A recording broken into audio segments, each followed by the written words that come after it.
Hello, good morning to everyone. So हम लोग birth control को डिस्कस कर रहे थे, जिसमें मैंने आपको बर्थ कंट्रोल मेथड्स बताए थे। ठीक है, इसमें हमने बैरियर मेथड्स को डिस्कस किया था, जिसमें condoms, diaphragm, cervical caps, walls और स्पर्मिसाइडल क्रीम्स, जेलीज, फॉर्म्स। इसके अलावा आईयूडीज़ को हमने डिस्कस किया था, जिसमें नॉन मेडिकेटेड आईयूडी थी, कॉपर रिलीजिंग आईयूडी थी और एक हार्मोन रिलीजिंग आईयूडी थी। ठीक है, सेकंड हमने ओरल कॉन्ट्रासेप्टिव्स को डिस्कस किया था, जिसमें पिल्स वगैरह आती हैं। उसके बाद मैंने आपको इंजेक्शंस एंड इम्प्लांट्स के बारे में बताया था। नेक्स्ट हम मेथड पढ़ेंगे सर्जिकल मेथड्स। ठीक है, जिसमें सर्जरी के थ्रू ये इसको बर्थ कंट्रोल की जाती है। सर्जिकल मेथड को स्टेरिलाइजेशन भी कहा जाता है। ठीक है, जिसमें फीमेल या मेल को स्टेराइल कर देते हैं। तो ये क्या होता है, ये आपका टर्मिनल या परमानेंट मेथड कहलाता है, जिसके अंदर गैमेट्स के ट्रांसपोर्ट को ब्लॉक कर दिया जाता है। गैमेट से मतलब है स्पर्म और ओवम के जो ट्रांसपोर्ट कहाँ से होते हैं। ओवम जो है वो ओवरी से ट्रांसपोर्ट होता है, ओविडक्ट के थ्रू फिर यूट्रस में आता है, तो उसके ट्रांसफ़र को ब्लॉक कर दिया जाता है इधर स्पर्म के। ठीक है, ताकि कॉन्सेप्शंस के चांस कम हो। ठीक है, प्रेगनेंसी के। तो मेल्स में क्या किया जाता है, अगर हम मेल्स में देखें, so this is sterilisation method of for male. तो इसमें क्या करते हैं, वाज डिफरेंस के एक छोटे से पार्ट को रिमूव कर दिया जाता है, उसको बांध दिया जाता है। ठीक है, और इसमें जैसे कि ये वाज डिफरेंस यहाँ से यहाँ स्पर्म का फॉर्मेशन होता है, स्पर्म यहाँ से निकल कर फिर ये पूरा प्रोसेस आपको मैंने बता ही दिया था। तो ये वाज डिफरेंस होती है, तो वाज डिफरेंस जो जाती है उसी को कट कर दिया जाता है। कट करने के बाद इनको टाई कर दिया जाता है, बांध दिया जाता है। ठीक है, और इस टाइप से दोनों ही तरफ ये किया जाएगा, जिससे क्या होगा, यहाँ से स्पर्म जो निकलेगा वो यहाँ तक पहुँचेगा, लेकिन आगे जा ही नहीं पाएगा, क्योंकि ये अलग हो चुका है, ये अलग हो चुका है। ठीक है, तो इस प्रोसेस को वेसेक्टोमी कहा जाता है। VASCESCETOMY, vasectomy.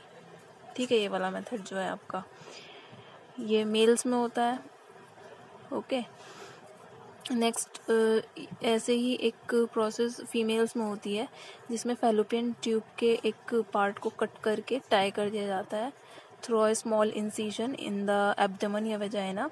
तो इस प्रोसेस को ट्यूबेक्टोमी कहा जाता है। जैसे कि आप यहाँ देख सकते हैं, दिस इज ओविडक्ट। ओविडक्ट को ही फैलोपियन ट्यूब कहा जाता है। तो ये फैलोपियन ट्यूब को कट किया, उस यहाँ से टाई कर दिया जाता है। It's a surgical method. ठीक है, ये डॉक्टर्स करते हैं, सर्जरी ही है ये एक टाइप की। तो इसको टाई कर दिया जाता है, जिससे अगर यहाँ से ओवम रिलीज होगा तो आगे यहाँ एंट्री नहीं कर पाएगा। ठीक है, तो इस प्रोसेस को, इस सर्जिकल मेथड को कहा जाता है ट्यूबेक्टोमी।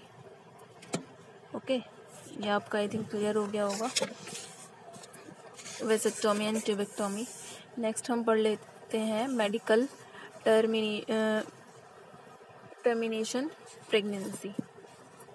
ठीक है, इसमें क्या होता है आपका मेडिकल टर्मिनेशन प्रेगनेंसी में आप इसको ऐसे कह सकते हैं, इंटेंशनली या वॉलेंटरी प्रेगनेंसी को टर्मिनेट किया जाए in before full term pregnancy आने से पहले ही जो फीटस है उसको टर्मिनेट किया जाता है।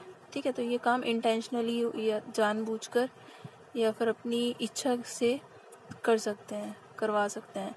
लेकिन ये जो MTP है, ये गवर्नमेंट के थ्रू लीगलाइज्ड कर दी गई थी in 1971, but under strict condition to avoid the pregnancy, to avoid the misuse, ताकि मिसयूज़ ना हो। लेकिन लीगल है, बट स्ट्रिक्ट कंडीशंस में।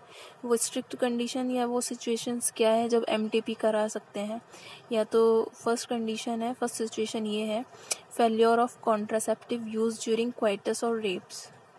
ठीक है, एक तो रीज़न ये है, और दूसरा रीज़न ये है when continued pregnancy is harmful और फेटल टू आइदर मदर और फीटस और बोथ।